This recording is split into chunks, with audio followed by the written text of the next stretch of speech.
From the arena to the front office, this is Scoreboard. I'm Chris Titley, and each episode brings you stories from the game of sport, where mindset, money, and meaning shape what comes next.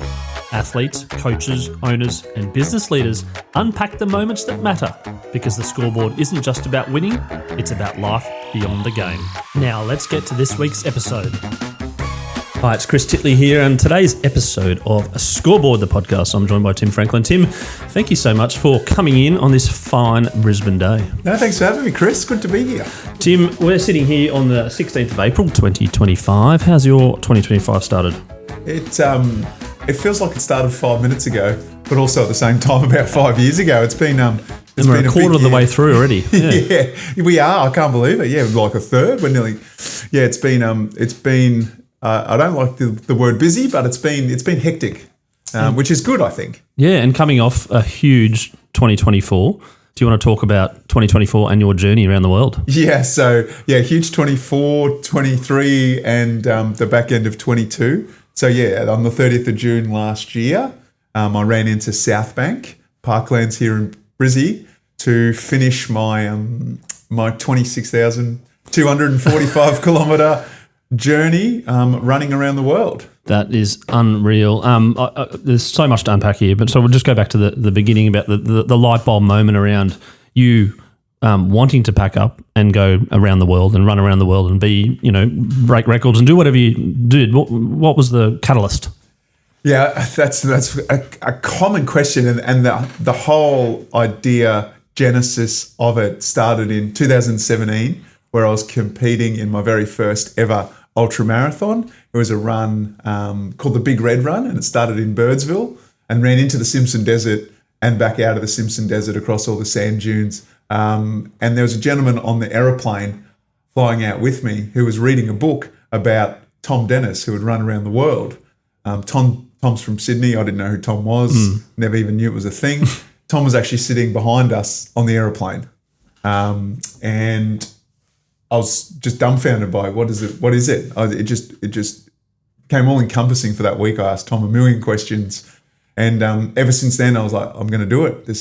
I'm just going to go on an adventure, see the world, have a break from reality. I suppose was part of the want to get out and do it, and go on a crazy adventure, and try and be the fastest person ever to do it. So that's where the idea came from. And then on the 3rd of December 2022, I set the wheels in motion. That was the first day, and we started in South Bank.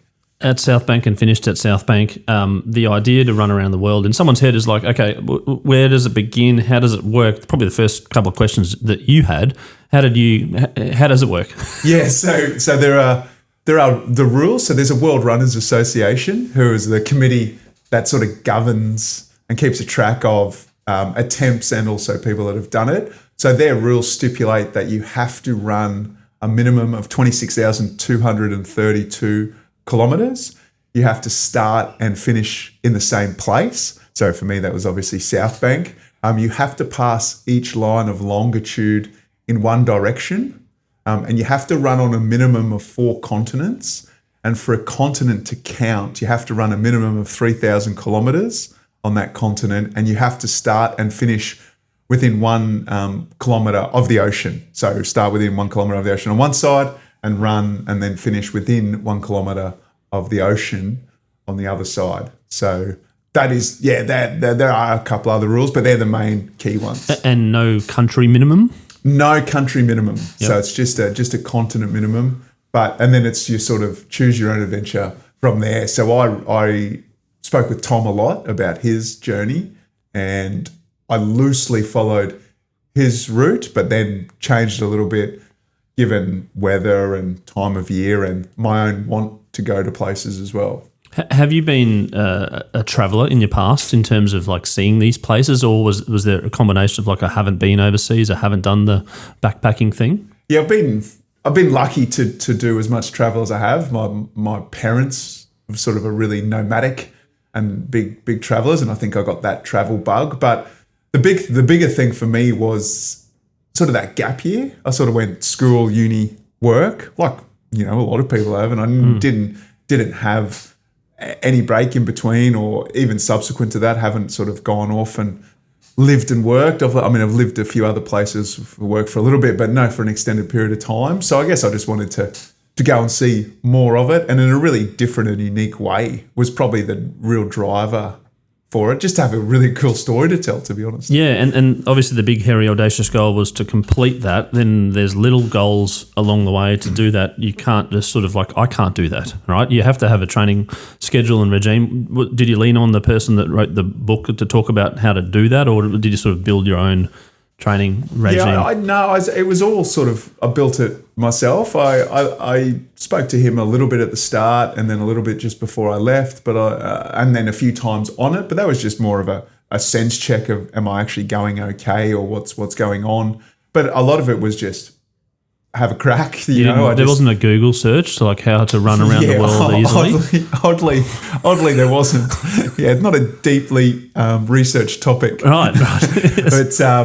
But start by running. Yeah, and then 1 continue kilometre. to do so. Yep. So I was, before I left, I think I was doing maybe 150 to 250 Ks per week training for in the lead. So a half marathon a day. Yeah, so I was running anywhere from 20 to 40 Ks, or even 20 to 50 Ks a day in training. I was really conscious of not doing, I mean, this is going to sound weird, but not doing too much training, because I didn't want to turn like a 600 or 600 day run into like a 900 day run and just completely trash my body. So I limited, when I say limited, I mean to 150, 200 Ks a week, still a large I don't volume. even drive that amount. Exactly. Well, neither do I.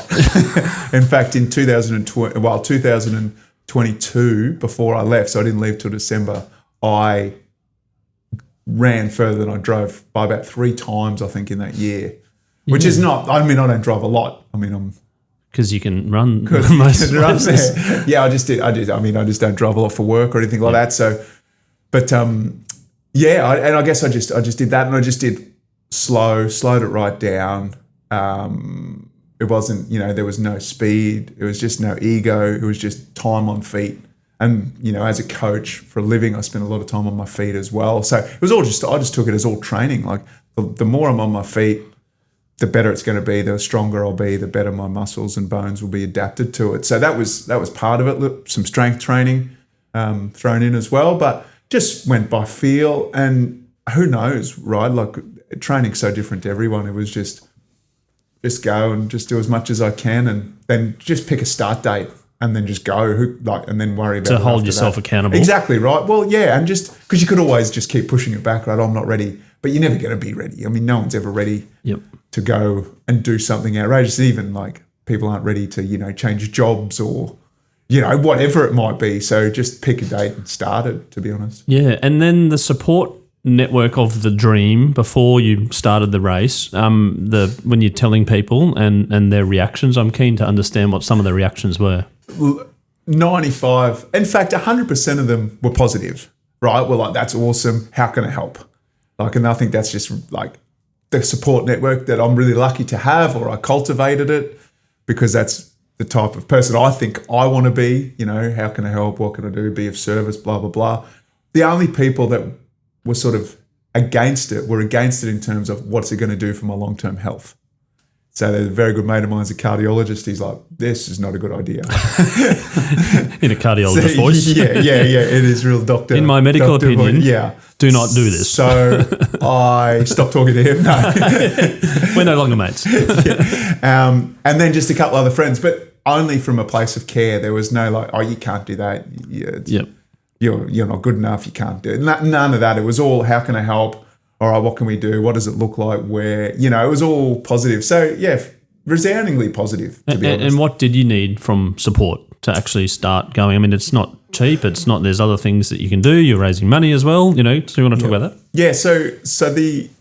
Yeah, I lent on I had some very generous friends that run small businesses that were willing to help, and they provided some financial help, but I think it was 90% self-funded. So I just sort of went all in, sold what I could to fund it.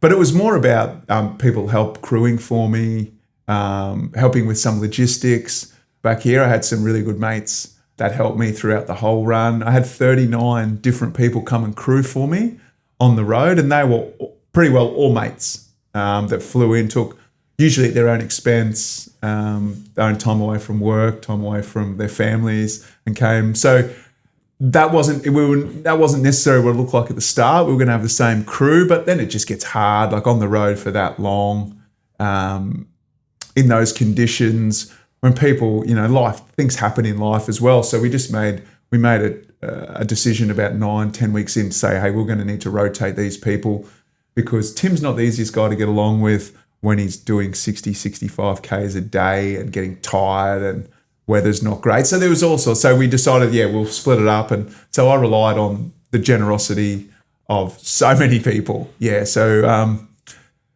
that was that side of things. And beforehand, it was just trying to set a path and organise cars, travel, and a lot of it we did on the road. Like we were booking accommodation for that night on the fly. Road, on the fly, because it was impossible to know where we'd be, or what would happen. Washed out, didn't feel like running, got injured, didn't go as far as we thought. All that sort of stuff played into it. So it was logistically far more, both logistically and physically, far more challenging than I think I could ever have thought. Yeah, a couple of things I want to touch on there: food and sleep. Like obviously you're in a different bed every night. It might be rock hard, might be the best sleep you've ever had. Food, you might get some sort of, you need your particular foods and you don't get it, or you eat something you shouldn't have and whatnot. How'd you go with all that? Yeah, sleep was pretty awful, to be honest. I didn't sleep. I fell asleep really quickly. I was tired at the end of every day, so I fell asleep really quickly. But then I'd find myself waking up at 1 or 2 a.m. and just lying there. So much going on in my head. Not so much my body aching. It was just my mind racing, like, what do we need to do? Who's next? Where are we staying? How long is the car So for? all the logistics in your head going through everything. Everything. Nothing much about the run. Because you're like, I'm pretty good. No, the running was probably the easier component. There were days where I could hardly move, but the run was just the running. That's the simple part. It was racing, and obviously being predominantly self-funded endeavour, I was so worried about the budget the whole time. I'm like, I don't want to run out of money, and I just thought about it the whole time, probably to the detriment of my overall enjoyment of the run, but that's just how I'm wired. That's part of the journey, I suppose. Yeah. You don't know what the journey will bring you in life. Correct. And you realise sometimes that actually was the journey, not the outcome that you wanted, but certainly going, well, life's not a straight line, right? Well, absolutely. And I think until you're in it and you throw yourself into something as big and hairy as this, you don't know, because it's even in the four walls of an office, things go wrong, right? Microphones don't work and recordings don't work. Correct. Let's hope this one goes through. It looks like the red light's on, so that's good. Yeah, but that's right. So if that's heightened by the fact that I'm in a country that doesn't speak my language, like with one other person, and maybe not the hospitals or doctors or something along the line. So all thinking about that meant I didn't sleep that well. But when I was asleep, I was dead to the world. So got through that, but I think I slept in something like 380 different beds or different places. So we were in an RV for like Australia and the US, but obviously in different places. So 380. So you knew the bed there. Yeah, the bed was okay in the RV. The beds were pretty good in the RVs. Which is they were really comfy. And the showers.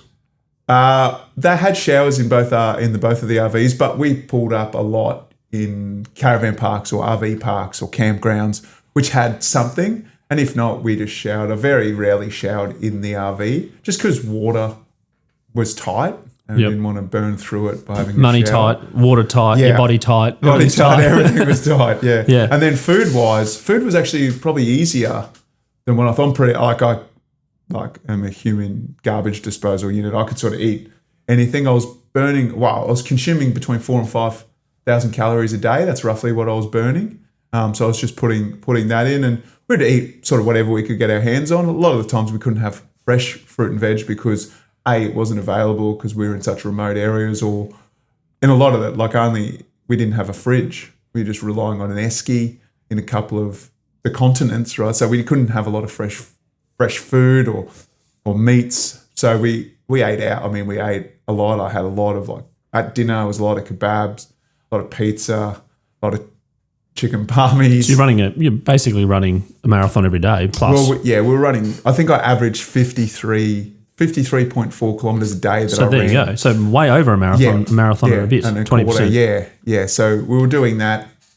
So I was burning, and we were just eating as. So you got to enjoy the local delicacies a little bit. A little bit, yeah. I was so caught up in the run that I didn't step back enough and enjoy the locations. I didn't play tourist. Now I don't think I could have. No, I think I was. I don't, even if I'd been more conscious of it. In your brain, you can see the scenery. Correct, and that's it. Yeah. So those memories are there. We've got heaps of video footage, and that's great. And the places I ran through, they're implanted in my memory, and now even when I'm talking to some people, those memories come back, like things that I've forgotten. Come back when someone asks me a question. But it was, all that stuff is awesome. But I didn't go to like look at the touristy things in each town. We just sort of ran through the town. There's the clock tower. Oh, there's the church. Oh, there we go. That's gone. It's gone. I was moving. I just saw the world a lot, really slowly. Yes. I'm going to ask you a question on your relationship with running. When it first began, how you enjoyed it, why you enjoyed it, and now you're sitting on the other side of running around the world. Your relationship with running now. Yep. So when I first started, I was not fit. I was overweight, drinking, smoking, sedentary lifestyle as a corporate lawyer, and then started exercising. I think I started with like a 2.2 kilometre run, really hard. Didn't hate it. I loved it because I loved how hard it was for me, how challenging. Hard's not the right word. How challenging. It didn't come easy, so I had to work at it. So I fell in love with that element of it, and then I just loved the freedom that it gave me. I love that feeling of being fit, sort of floating, go for a run with mates, really good lifestyle. So I loved it. And then running, see how far I could run, how fast I could run. So really challenging myself to be just the best runner I can be. And then post-run, like on the run, there were days where obviously I hated it. I was like, I'm putting myself in a big hole here and I'm not enjoying it as much. But post-run, I'm the same. I still love it. Absolutely love it. The things it's done for my life, how I feel when I'm fit. I will run until my batteries run out. And when you said the hard days, was it the hard days thinking like your body, firstly, about in terms of like feeling aches and pains and whatnot, or was it in your head as well? I think the hardest days were physically challenging days where my body, like I would be, in my mind, I thought I was running and then, I was going like 9.5 minutes a kilometre, which is for a lot of people a fast walk. But in my mind, I'm running and it was just pain. Like it was painful in terms of my body was really tight. I was stiff. I was sore. They were the really hard days. The mental stuff was just constantly there. It kept me up at night. It didn't necessarily impact, I don't think, impact my run. People might say differently that were there crewing for me, that, when I was stressed about something, it impacted my run. But no, if the physical nature of the toll it was taking my body, I did notice, and I had plenty of rough days. And I've heard some people talk about the recovery as important as the preparation. Mm-hmm. You don't have much time to recover. What did you do to recover? Literally nothing, to be honest. Like we would finish the run. I'd get in the car or the RV, would drive to our accommodation. I would lie down. Crew would arrange food. I'd eat, go to bed. That was it. Wake up, think about your budgeting and your spreadsheets and your Excel and food. Fall asleep for a few hours, wake up, go again, put it on repeat.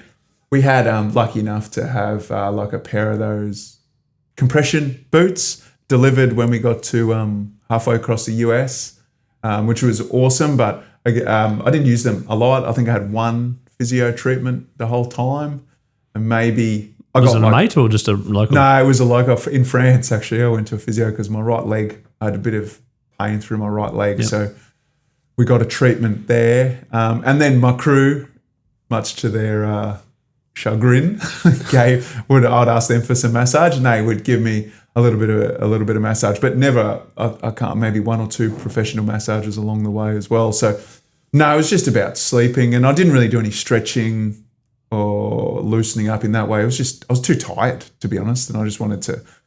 That's incredible, because obviously people put their body to an extreme and need a bit of relax, but you didn't. You just just went through, right, with no recovery. Yeah, pretty well. I mean, I think if I did it again, I might look at that. But in the moment, I could not be bothered, to be honest. I was just so fatigued.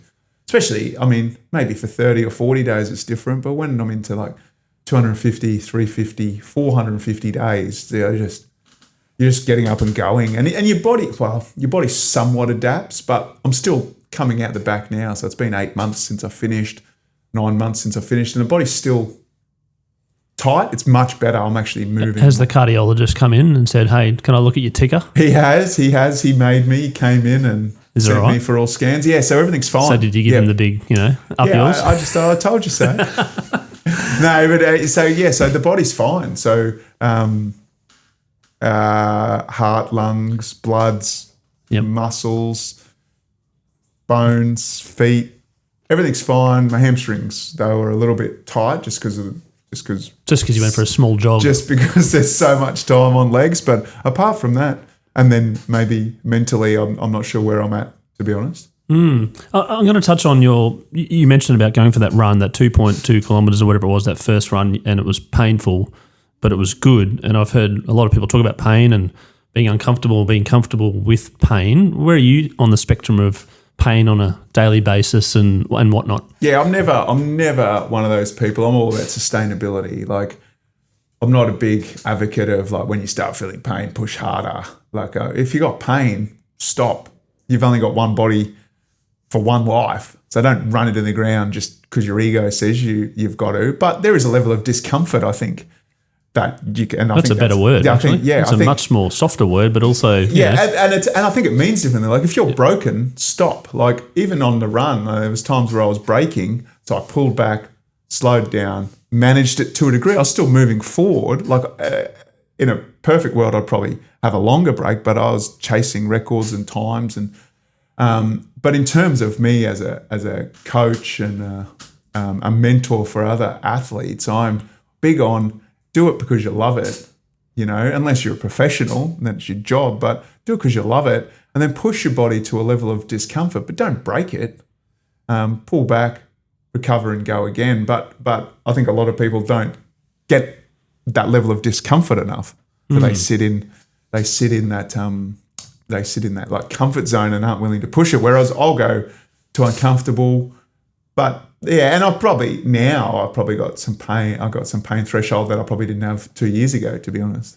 And when it comes to running, people like kids, you're talking about pushing limits. They look at times and they look at like trying to get a better time per K. Even my wife goes for a run. She's like, I can't break this time, etc.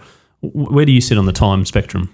Well, I mean, that's what time is. Time is all around us, right? Like, but I've got goals that I want to race, but that's in a race. Like, not when I just go out for a training run. It's just it's a training run. It's quite addictive though, because you've got all the data on your watch and things like that, right? Exactly right. But I think sometimes data is an inhibitor to how fast we can go, because people will see a time and go, I can't run that fast. Well, you are running that fast.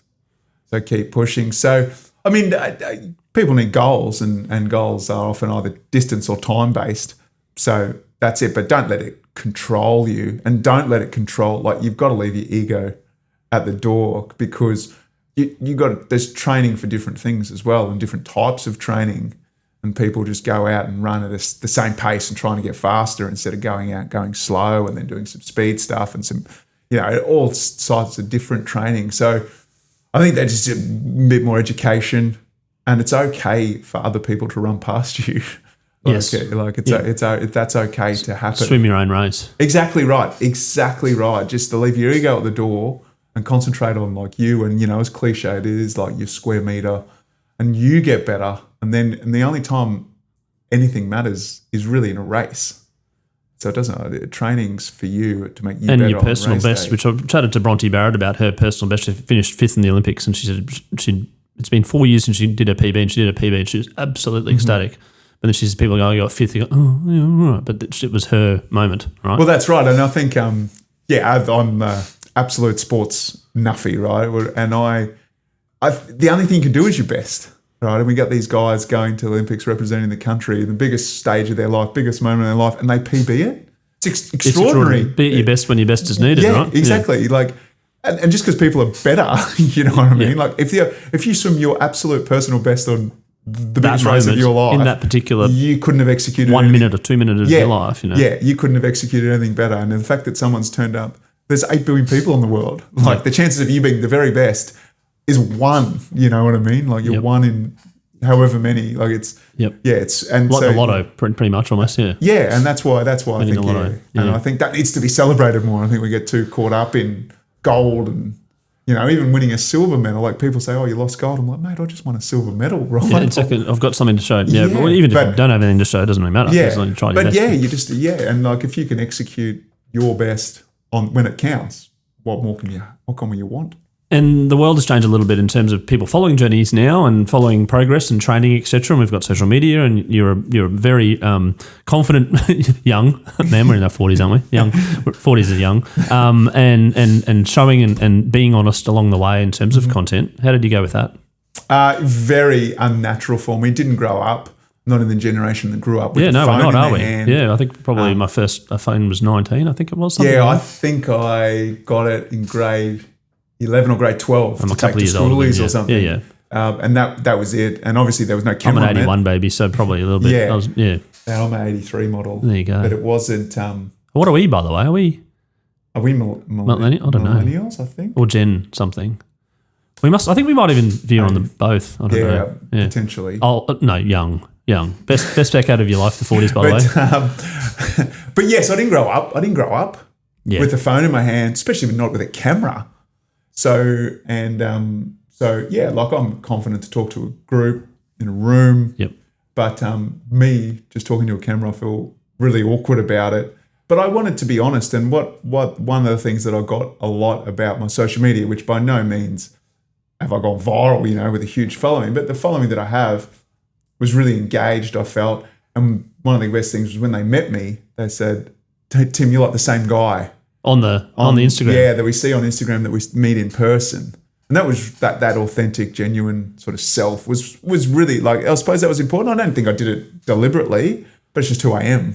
Yep. But I wanted to show, I probably didn't show necessarily enough of how challenging it was, because I was really conscious of, why am you doing it if everything I put up is, this is hard, or I hate it, or I'm tired. And people are like, you're running around the world. Yeah. Didn't you sign up for it to be hard, mate? Yeah, exactly. You chose to do it. Yeah, like it's your choice. To do this. Yeah. So I'm in pain. Oh, no shit, Sherlock. Yeah, well, what do you think was going to happen? Yeah. So I was really conscious about not just portraying this like death march, right? And by no means was it, but there are a lot of times where it was challenging. And I've gone back and looked at some videos since I've been back, and I'm like, oh yeah, and it is, and like, but I'm a positive guy as well, and that's that mentality that I get to do this. I didn't have to do it, like you said. It was a choice for me to go and do this, and I got to do it. I got to see the world in like literally only 7 other people have got to see the world in the same way I got to see it, and I went to places where no other Aussie has ever been, like.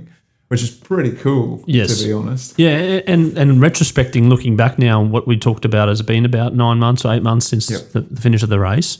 What's a way to describe it now when I talk about it, or when someone talks about it? What do you feel? Just unreal. It feels unreal. Yeah, really proud of getting through it, finishing it, and just so like grateful that I had the opportunity to do it, I suppose. And I look back definitely with rose-coloured glasses and go, this was awesome. In the moment, not necessarily as much, but now I look back and remember the times and the jokes with the crew and the fun and the challenges and overcoming it and all that sort of stuff. Yeah, it was worth. I mean, it was every cent of investment of money and every second of my time. I honestly, I loved it. And then do you have flashbacks to particular moments within your brain when your brain was maybe thinking about things? I'm curious to know what your brain was thinking about when you're running, still running to this day, what you think about, whether there's music, whether there's distractions, whether you're doing algebra, whether you're singing your songs, all that type of stuff. And now, retrospect going, I remember that day I was thinking about this. Yeah, I probably don't have that clear memory. It's really specific. Like there's like 5 or 6 things that are like memories that are just locked in, and the rest are fleeting. They sort of come and go, but there's no real reason I don't. Not that there's. No, I think it's a bit like you remember your wedding day or you remember your birthday 4 years ago, but then you don't remember last Thursday. Correct. Right? Yeah, I don't know why, but I don't know why that particular memory is sort of always there. Like when I'm doing a keynote and people ask a question and I come back to like, oh, this happened. I'm like, why is that any bigger of a deal than the other days or the other happenings of that? So what were you thinking in your head? Well, that's a great question because I was thinking everything but nothing, if that makes any sense whatsoever. No. So I was thinking. It sort of does make sense. A lot of the time I was thinking about the run because I'm I'm numbers based. So I was looking at like, okay, if I go like the clock and the time and the distance, like, all right, so if I go this pace, I get to this many kilometers before this time and that's a good day. Let's go there and calculate that. And then I'd think about, what we have to do that day as accommodation being booked. I was just overthinking all that. I didn't let go and delegate to my crew. I didn't just let go. I felt rude just getting my crew to do everything. So I probably overthought. But you wanted to stay in control yourself, really, because that was something which is your race, right? Yeah, but I wish it would have been a lot easier if I had let go though, and it's not trust them, but it's not like I didn't trust them. It's just that I just had to be like a part of it where I didn't have to be a part of it at all. So I thought a lot about that. I listened to podcasts a lot or music a fair bit. And then other times I just think about, what does the world look like after the run?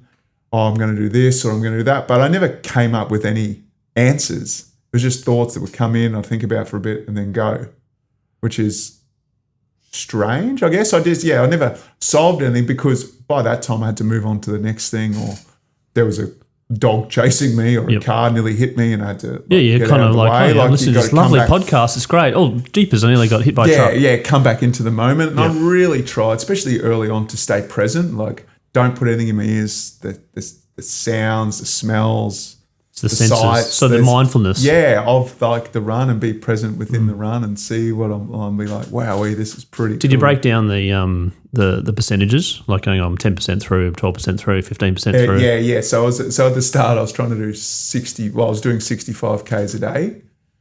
So I was doing 60 to 65 Ks a day for the first, 100, 150 days. And it sounds so easy when you say that, but it's definitely not easy.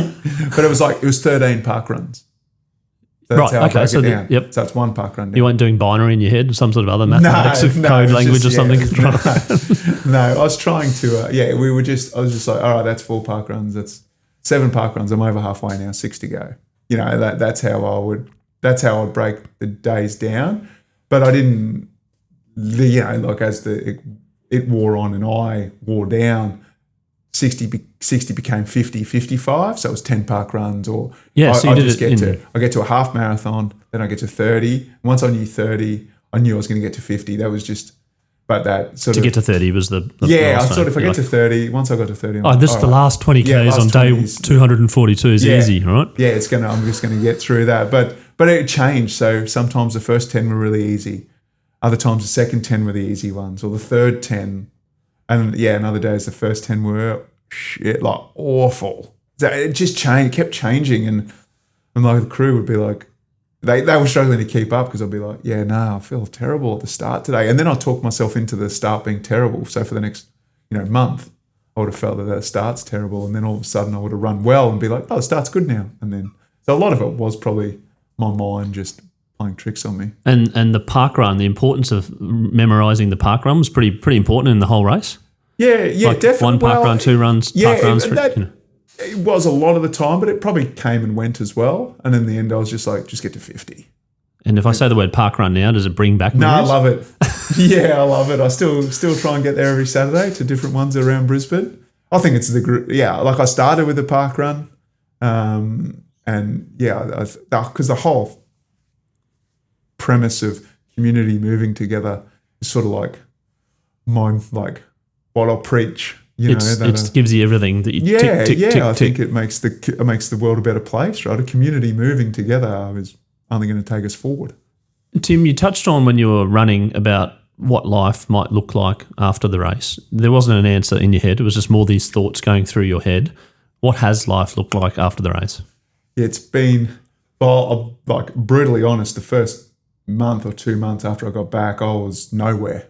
It was the hardest. It was hard. I felt like I had no purpose, no why, no drive, just lost. I've never sort of felt that lost before, that feeling of just like, what am I doing? Who am I? And who am I known for? Like, I've just done this literally, thing. Sunday, I finished on a Sunday. There was like 3,500, 4,000 people at South Bank to watch me finish. 400 people ran with me in the last 10 Ks. Monday, a little bit of media. Tuesday, I was literally yesterday's news. I was literally the fish and chip wrap. You know what I mean? Like that's how it felt. Some guy ran something around the world. But anyway, moving on, we've got an earthquake in such and such. Bloke that did this run, or maybe I recognise you. So the Monday I was okay. The Tuesday I was sort of walked around in a daze, and then I fell off a cliff. And then it was like, I've got, what am I doing? Like, what are you doing at 8 o'clock on a Thursday morning? Yeah, and I had to you wake up going, what am I I today? Correct, and I had to basically re-assimilate into society. So I had to go get like my license expired while I was away. So I had to get a new license, had to get credit card. I had to do life admin, which I haven't done. Pay bills, line up for things, like line up at a teller to get money out, and line up, go to food shopping. Like what the, like this, it just felt so. Who are these people? Yeah, and the world wasn't moving, and it stopped, and I was like, this is so mundane, and it's really hugely disrespectful to life, right? But that's just how it felt, and I was like, what the is going on here? And then it started to flow. Then my phone started to ring. Hey, do you mind coming and talking to this group? Got back into coaching, which was awesome. Got surrounded by people that I knew, got the same sort of mentality as me. Then, started doing a lot of keynote speaking, which was awesome. And that gave me that purpose. Share my story, get the world moving, coach people that haven't done a lot of exercise, or have done heaps, but to feel the way I felt coming across that finish line. So that's, and then it's just been, I feel like I hate the word, I said this before we start, I hate the word busy, but it's just been hectic. It's just been like still trying to figure out exactly what the world looks like for me moving forward. But I'm just saying yes to everything. There's heaps of opportunities out there. So I'm just saying yes to it all, but it's still a hell of a journey. I'm still like the ability to sit still and work through something is really challenging now. Like I've got no doubt that, there might be some attention deficit that I have, but never, this never like stopped me like it has at the moment. Like that's sitting at a computer and working through things I just cannot do. So still really adjusting. And I'm trying to be kind to myself. I've given myself for as long as the run went to sort of get over it. So I'm about halfway. Yep. From the run. So I'm getting there, and it's exciting. Like I'm really excited by the future. I just want to know what it looks like a little bit. Yeah, a bit more what it looks like. Uncertainty really just throws a lot of people off, generally, broadly speaking. Like even to the point now with the federal election coming up, businesses sort of stopped and the share market sort of stops and waiting for something to happen, and it just doesn't create continuity. Yeah. Right? And so uncertainty around you've come off this enormous high and then going, okay, so where do I fit now? Am I Timmy the runner around there in the world? Am I Timmy the person, the partner, the friend, whatever it might be? And the person, I can notice your shirt and your hat, etc. We'll talk on that in a little bit. But the public speaking, when you tell your story and you see kids or other people get inspired by you, how does that make you feel? When I get introduced, it's like a motivational speaker, inspirational speaker, very unsettling, very uncomfortable with that. Not you think. Like the imposter syndrome. But I love sharing my journey, but I also love sharing what I've learned from people that I've come across, far smarter, far more successful to me, to tell others what I've learned and share that knowledge. Hey, you guys, use this. These are the mistakes I made. I've got this knowledge now, plus what I learn on the run, plus what I've learned about the world. I'm still on a journey myself, but I reckon if I impart this knowledge to the audience, then it's going to make you guys better. You guys want for more, lift like rising tide lifts all ships, right? Let's lift each other up. So, and it's really cool when people come up and they're genuinely engaged and genuinely curious about my run. I love that. And I love, I love that stuff. And Timmy Franklin running the person that ran around the world versus Timmy Franklin, the individual that didn't run around the world 5 years ago. Mm-hmm. How do you associate yourself now? I'd like to think I'm still very similar, but just more worldly without no pun intended, but just I understand the world more. I think I'm sometimes not. I'm trying more empathetic, more patient. That's one thing I did learn on the run. You can't push things or push people. People all move at different speeds. You got to work with that sort of stuff. Things go wrong. There's so much outside of your control that you can't control. So focus on what you can and be better at that. And then one thing that I'm still working on, it's still not great at, is be of service to others. Help others, because I couldn't have done anything that I just achieved over the last 2 years without the help of 50 people really, even not, and all the support I got online, and social media, and the responses, and the big donors. Support crew, the donors, exactly, a really big. Well, hopefully they they supported you support them, and there's a network, there's a business network, and there's other networks and friendship networks that build off that, which veer you into directions which you have opened doors for them, and vice versa. Absolutely, and so there's one part of me that wants to be of service. I'm forever indebted to those people. So pay it forward to others. I'd help other people out where I can. Sometimes it's not always possible, but just help people the best I can. And you did touch on coaching prior to the run, and helping others, and being empathetic of other people's situations in life, etc. You're coaching now? Coaching now. So I've been coaching full-time for 10 years, triathlon, endurance, running, and I've just recently joined Koa Sports Coaching. Shout out to the guys. We're a bespoke one-on-one endurance coaching. You find us at koasportscoaching.com. I don't know how many. Good plug. I like it. It rattles off the tongue quite easily. Very. If you don't know how to spell it, look at the T-shirt. K-O-A. There I go, another plug. Koa Sports. Yep. It's they're really professional. We're looking for a sponsor on Scoreboard as well, so I'll have to hit up Koa as a long-term partner. Maybe, I'll wear their T-shirt too. I'll give you commission. Done. But and so I jumped into that now.